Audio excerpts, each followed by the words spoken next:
Good Friday morning, and welcome to Ice Age TV, the YouTube channel that stands for Internal Combustion Engine Age. Hey, dog it. How about that tag? You like that tag? Huh? I made that name up. Dog it. You kind of get it. You're saying dog it, dog your car, dogs. Yeah. Combustion Engine Age TV, where I talk about all types of things of my cars and trucks and motorcycles, addictions, the dogs, the kid, life, all that stuff. And hey, it's Friday morning. Wow, another week has passed us. Wow, time, jeez. But hey, welcome to my channel. Thanks for tuning in. Appreciate the support and comments. Come on back here, come on. Get on back here, Ginger. Come on back, Ginger. Got the dog challenges here. Please, see all these dogs itching? Oh my gosh, I feel helpless on this, the flea situation in my life. You have no idea how much time my daughter and myself and even the wife have put into these dogs from the flea problems.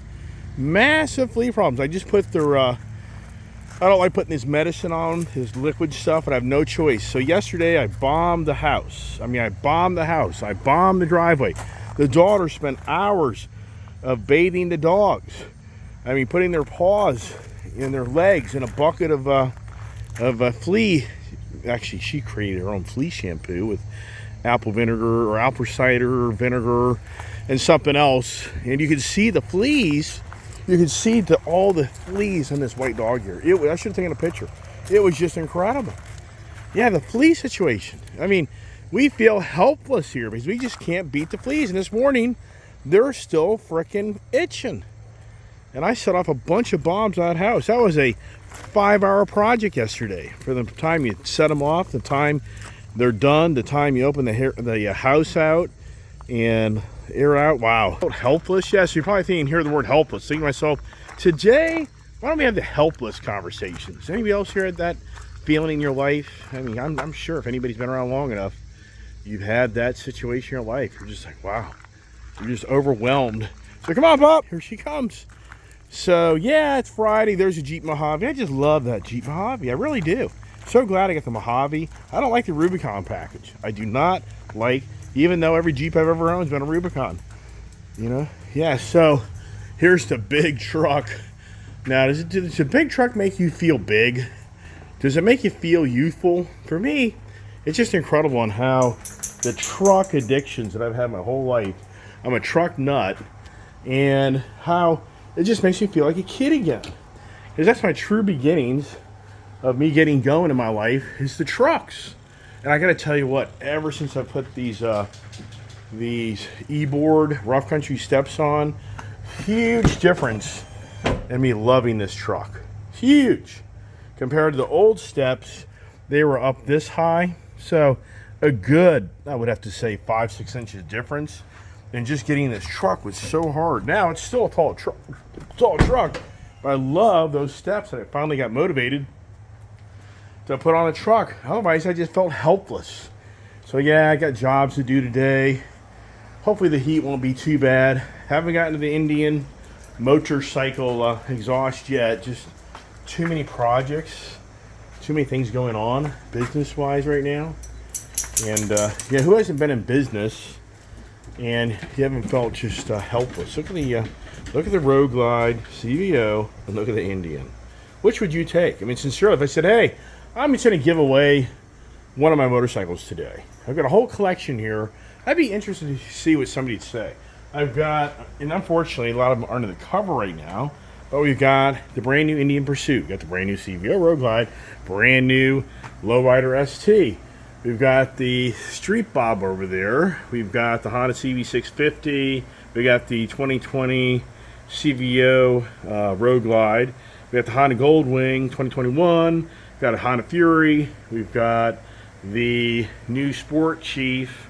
And we have the Chief Bobber. So I said, hey, maybe out there, I'm just going to give things away. I'm just going to start giving things away. So let's just start in the motorcycles. So which motorcycle would you choose that you think would be a good bike for you? Which would you choose? I'd love to hear the comments personally. That'd be pretty cool.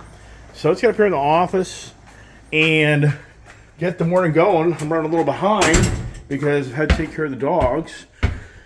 And, oh my gosh. Let's see what's going on up here. Probably got to get the AC on because it is still kind of hot and humid, right, puppies? Yeah, this girl usually freaks out when you put that medicine on them. I just don't like having to put the medicine on the dogs.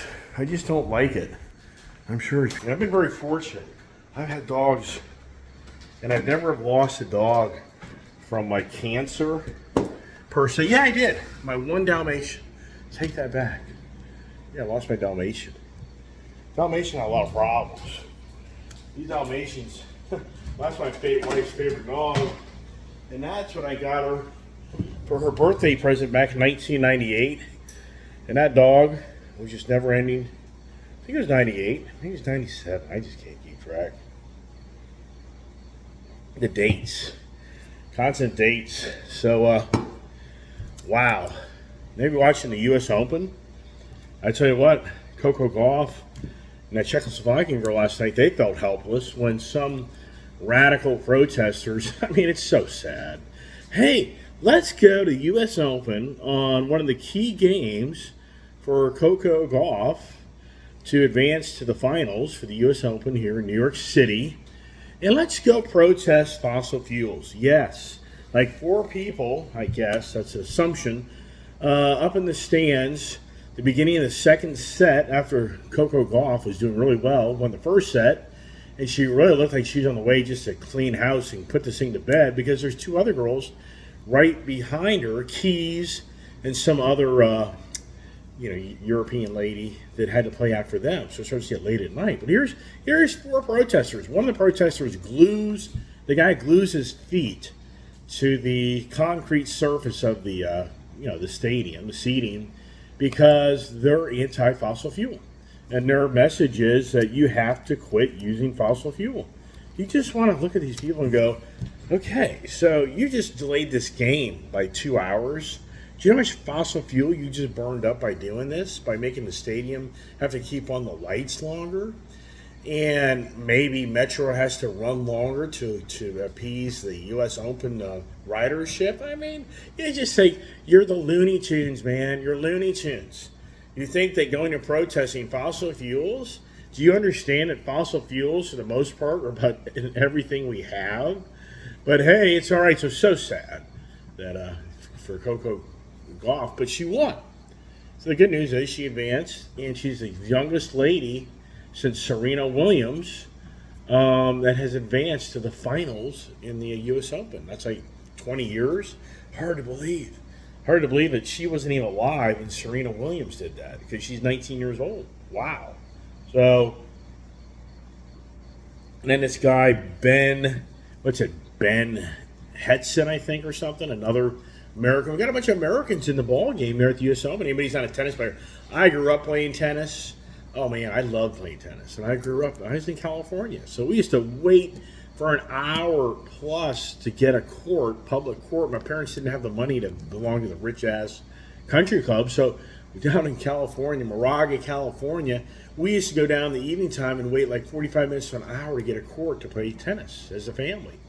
And so I used to play in the league a little bit for a while, and I took lessons. And even back in the 1988, 87, 88, I was taking lessons. And boy, until you play tennis, you just have no idea what type of shape you got to be in, how fast you be on your feet, get that racket back, follow through, all the little techniques. So tennis, I just love tennis, and so it's just a great series. And right now, it's going to come down to, I think, Oscar Alcaraz, the young man, and Djokovic. But tonight is the big men's finals to advance to the final, the semifinals, and it's going to be that guy Ben, young American kid. He's like 6'4", 149 mile an hour serve. It's like the record there at the U.S. Open of the fastest serve ever, and he's playing Djokovic. I can't see him. He's too young. Can't see him beaten. I think he'll become helpless in that tournament. I think he'll just get so frustrated with Djokovic. And then you get Alcaraz and Medvedev. I think it's Medvedev. That's a real tall guy. That guy, whew, that's going to be a good match. I think that'll be a great match. I think Djokovic should just clean house with his kid. So it's going to be a rematch, hopefully, of Djokovic and this kid Alcaraz that met at the Wimbledon, and where this guy beat Djokovic in Wimbledon. So, anyways, yeah. So, who's going to be the helpless person this evening that feels like they gave it all, but they just felt helpless because they lost it all? So, yeah, what drove the helpless conversation this morning? Well, the first thing was I just have been reading. I ride the roads every day of my life. I drive around every day, and I see all the antics of people driving their cars. And I just scratch my head, and I think these autonomous vehicles are coming sooner than later. I mean, they are. It's happening. These autonomous vehicles are happening in certain cities, certain parts of the world, and it's just inevitable that these things are going to be on the road. You're going to start witnessing it more than ever as we progress. And I just think that, wow, is that just a statement that us human beings are just terrible drivers? That we're starting to live in a society that is catering to you to become helpless? I mean, I think more than ever we're living in an age of the helpless message is prevailing like never seen ever in our country and in modern times. Maybe even the world. Maybe not so much the history of it, but the whole point is, if you just look around, all the things are going around with us. I mean, here's the thing. You're witnessing right now the January 6th people are going to jail, and I'm not here to go down that rabbit hole.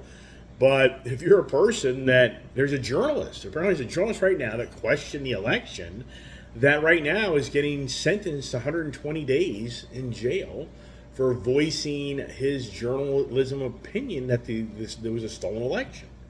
And so, talk about feeling helpless. You know how many people out there are being tracked down from the January 6th, just going to that event, are being tracked down and targeted, that they were the mayhem of the January 6th issue. And so, talk about feeling helpless. Who's helping these people? There's like 1,000 people or so, I think, that have been convicted for the January 6th, Capitol visitation, as the guards escorted them through the Capitol. Can you even imagine? Wow.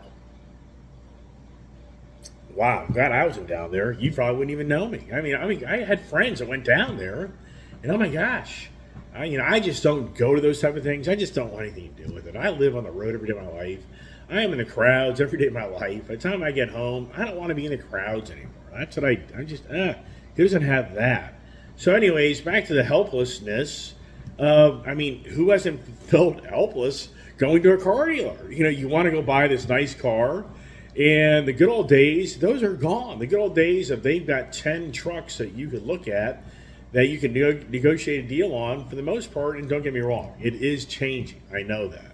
But for the most part, for the last 3 years, but keep in mind, the real specialty vehicles, the real highline vehicles, those aren't the dime a dozen vehicles at these lots. I mean, yes, there's tons of F-150s out there, there's tons of Ram 1500s out there, but when you go into the 3/4 ton, 1 ton trucks, it's not as prevalent. And then how they're optioned out, it's not as prevalent. Just like my Indian Pursuit. That Indian Pursuit is not a dime a dozen vehicle. And I was even down at Motorcycles at Dollars yesterday, and a gentleman came in looking for one because the website showed my motorcycle being in their inventory. Wow. But it's not. It's just basically saying come down and order one. Right. So the whole point is you just feel helpless. You go to the car dealership and you had your eyes set on something and you think you're going to find it and you don't. Or you think maybe the dealer's going to help you buy it, and they help you buy it at the highest price. And then you have your trade-in vehicle that now in some ways may be helpless as well because it's lost its value. Has it? I don't know. I mean, I know here a few months ago when I was kind of thinking about trades and things, the trade values weren't that great in some of the vehicles I have. So kind of like a helpless, it's like, this isn't going anywhere. But anyways, but for us psychologically, are we more than ever, subconsciously through all this social media being taught to be helpless? That, to be forced to be dependent on somebody else. The generative pre-trained transformer, aka ChatGPT, OpenAI, all this artificial intelligence, what is it doing? In so many aspects, it is going to provide you to be helpless, meaning you can just go and find out whatever you want to find out through the computer by asking it questions without you having to really yourself read, learn, digest, look up. I mean, oh my gosh, think about Google. So what's it? Larry Page and Sergey Brin in like 1998. These guys out of Stanford or whatever, Stanford College, PhD guys, created Google. I mean, I don't know if you know this or not, but these guys were very smart. What they did is they got like thousands of their other college mates, and they just had people start looking at every book you could find, at every library you could find, and they just started inputting data. That's how Google was created. It was just thousands of people doing data entry to enable you to be able to go Google things, which this is part of, YouTube is part of Google, Alphabet's part of Google. It's a huge company, incredibly successful, incredibly wealthy individuals from it, but think it through. This is just people that enter data that gives you that helpless feeling, meaning that, somebody asks you a question and you're like, I don't know that answer. So you go to Google and there you go. You get the answer. You think you get the answer. And anymore, you sometimes even wonder if you did get the answer. So the point is, you're helpless, meaning more than ever, we hear of it's been going on for years in education and college. Plagiarism, people, cheating, lying, stealing information. The list goes on and on and on. But today, more than ever, what is going on? I've read about it. In certain states, this artificial intelligence is totally banned, from the education sector more than ever, because they know that people can just easily go in and you can just tell the computer what to write for you, what the subject is, and the artificial intelligence writes you a term paper. I mean, wow, right? So in so many ways, you're helpless because you didn't take the time or effort to put that in. So you're becoming dependent. I guess the message is, more than ever, we as individuals are becoming dependent for somebody else to do something for us. And that's what I was saying yesterday. What do you have? What don't you? What you have? What you had? And what have you done for me lately? That's been around for years. But more than ever, what have you done for me? So here's the intellect that's being taught. What has the computer done for me? What has the government done for me? It's all about me. What has somebody else done for me? Not what can I do for others. More than ever, are we witnessing this? So I'm reading here a whole thing about the retail sector where it's in dire straits. The retail sector of, people work at Walmart, Target, McDonald's, whatever, sector you go and buy something and you're dealing face to face, somebody checking you out. And that industry is really in a very challenging time because so many people just aren't wanting to work and they don't want that type of job. And it's a very low-paying job. And you just hear these stories of these retail young individuals that just get tarnished. And they witness the stealing and the abuse and just so many. That one gentleman out in New York, he's had to go to psychological counseling. This guy, it gets deep because for being so harassed by people being in the store, like, what have you done for me? Or, I can't stand the prices you're charging here. Like a 19-year-old kid's controlling the prices at Target or Walgreens or whatever it may be. And there's a story during COVID, the people come back with their clothes they wore and want a refund. And the person's like, we can't accept clothes that have been worn because of the COVID policies. And the person goes freaking ballistic and nuts and just tarnishes this young lady who's now, just like beyond believable, but some, adult individual just tongue whipped her. Yeah, so do these people feel helpless? They do. That's the message that they're conveying, is that they're working for these retail outlets and there's no real support for them being the front face of these retail outlets and having to take the abuse by these just really rude customers that have, what have you done for me? And I'm not happy, and I'm going to just take everything out on you. So these people, they lose. The churn of retail labor is nothing really new per se, but the churn of retail labor is through the roof. And the amount of people that are now part-time is through the roof.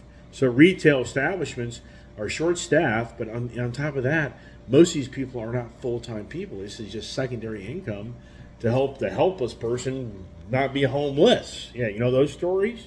So So the cars, the electric vehicle movement, more than ever has all this sophisticated technology in it, where the vehicle is going to drive. It's going to drive for you. The vehicle is going to come out of a parking spot at the shopping center and come to the curb and allow you to load up your groceries to get in the car and go home instead of walk across the parking lot. There's just so many things that this new technology, but also too, it's just incredible. Here's Lotus, who really has been known for the little two-door go-kart race car, which are cool little cars, expensive as heck. But Lotus has just released a four-door car, and that four-door car is going to have 907 horsepower. I mean, if you can get over the EV, if you can get over the helplessness feeling of being an EV, and what I mean by that is what I've just been talking about. You get in the vehicle, and the vehicle can do so many things for you. Why are you even in the vehicle? Because the vehicle is doing everything for you in so many aspects. And wow, I mean, just the power that's coming to these vehicles, it's insane. It's just incredible where we're going to what's it going to do to the ice age cars. It's going to obliterate them. I mean, you're talking mid 2 second 0 to 60 cars. Talking about jet propulsion vehicles and how they contain themselves from crashing, and the idiots that get behind them and actually do drive them. I just can't see how the instant of more crashes. But I know it has all this technology to avoid the crashes, blah blah blah. Yeah, right. But at the same time, this is the driving factor. Is it's creating the movement of people being helpless to take care of themselves. I mean, subconsciously, in so many ways, it's the message that all this automation is going to make it so you just don't have to do much. Wow. Here's a story. So the EV, I mean, this is incredible. Vietnam, okay, VinFast, that's a brand new electric vehicle company that has just set up shop in North Carolina. And I don't know enough about the company to get in great links of it, but I know on the surface of what's going on. And that is, this is a brand new company out of Vietnam. One of the richest Vietnam individuals has started this company. He took it public. The company's worth $200 billion.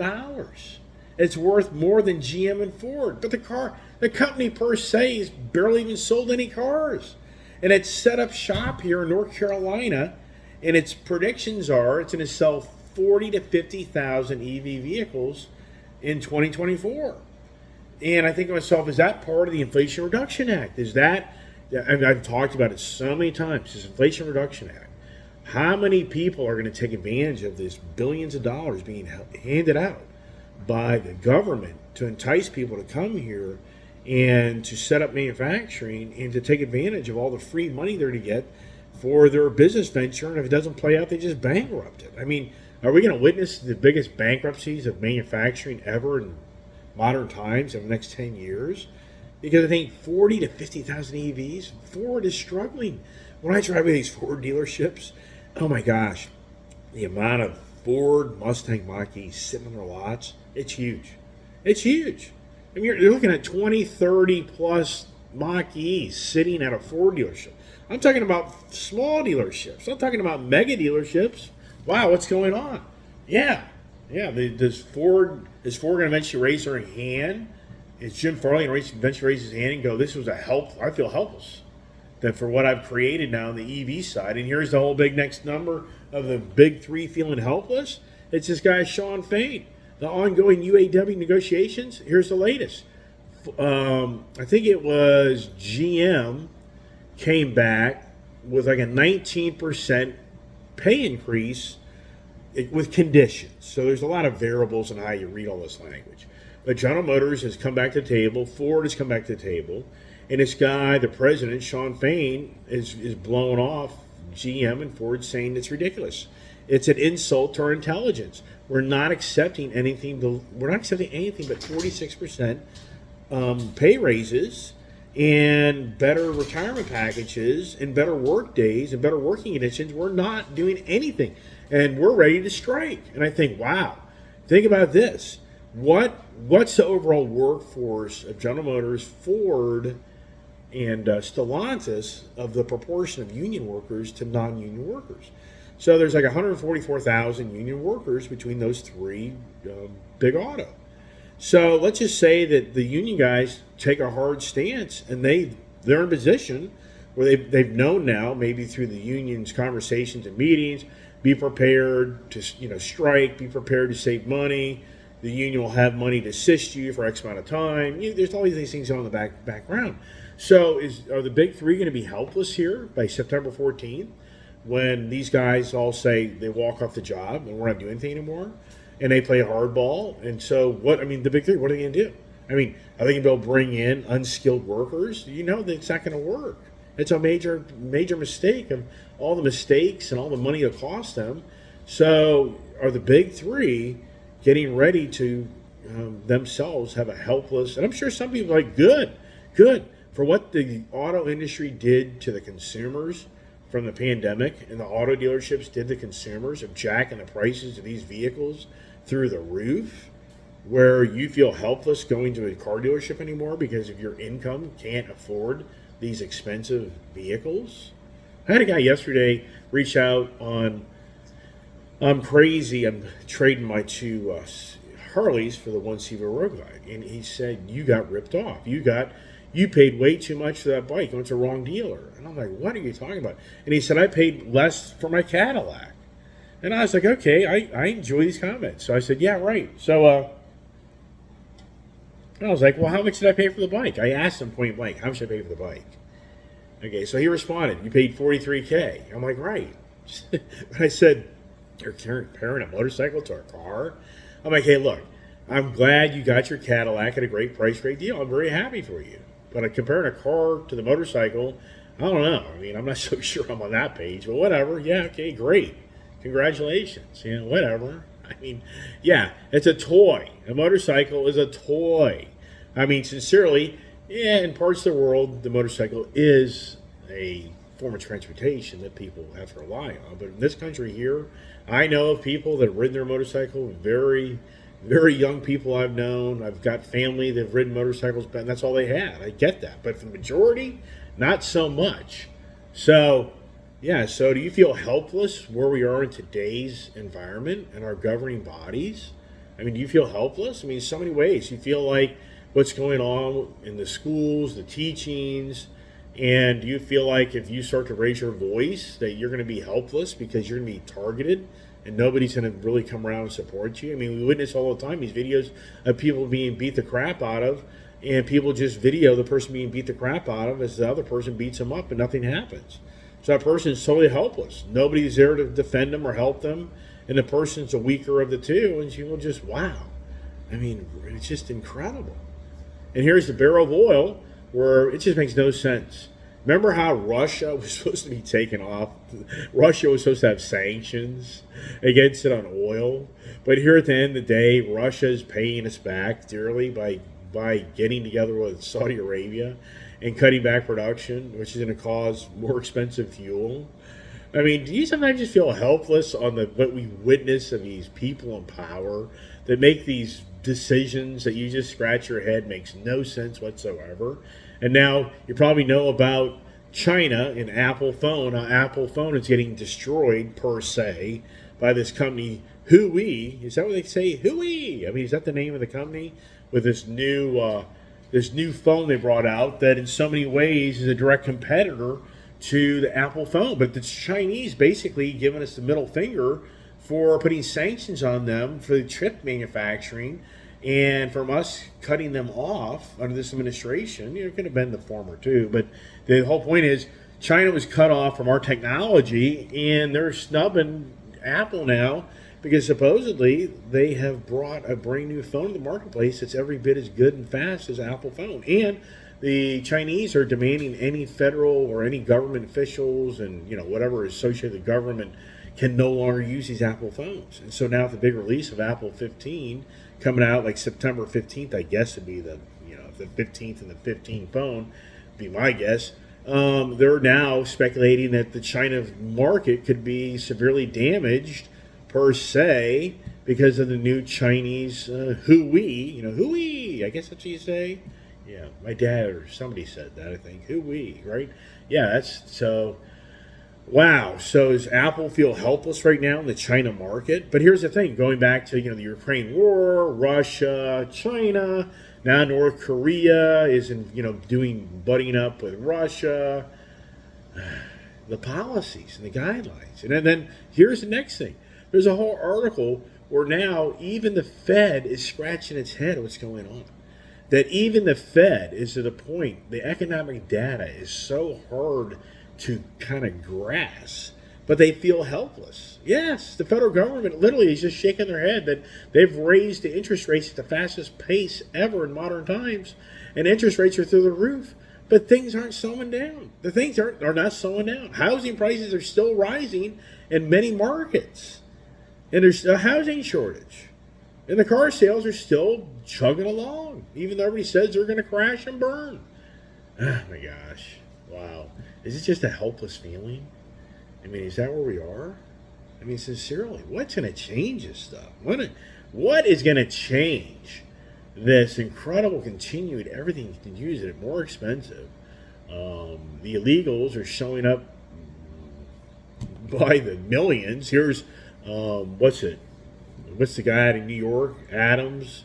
He's up there now raising his hand saying this illegal immigration is beyond believable, and there's nothing in, he can't comprehend. He feels helpless. Yes, he feels helpless. He doesn't know how to resolve the problem. And I'm thinking, you need to get together and start going to these foreign countries and tell them you can't do this. You got to get these foreign countries' governments to realize this is not acceptable. Yeah, why don't we just start shipping everybody back to these governments? I mean, it gets heavy and deep. The whole point is that New York City is in a helpless situation because you have way too many people coming there that want to have something. And they're showing up and realizing that what they had maybe wasn't as bad as they thought, and what they're going to have isn't as great as they thought. And how do they get back to what they had? Yeah, I mean, it costs money to travel, right? And what human smugglers are transporting people back to the country that realize now they were lied to that was going to be given to them in this country. All right, it's a helpless conversation, right? I get it. I got to go to work. I got to get going. I got a late start. So everybody, thanks for watching my video. Appreciate all the nice comments. Oh yeah, hey, I got the video. I got these little stickers here. Another person reached out. I kind of wish I would have put another thing in there, Ice Age TV, and put in there, trying to keep the Ice Age alive, or some little slogan there. But anyways, if you want one, go to Ice Age TV comments at gmail.com, and if you put your name and address, I'll send you one, and you get a nice free sticker if you want to promote the channel and promote to other people that you support the Ice Age and you're just not excited about the EV age, because as many articles are saying, it seems like the EV age is being just crammed down our throat, so you just feel helpless. All right, everybody, God bless, stay safe, and have a great day, and stay tuned for some more adventures. Have a great day.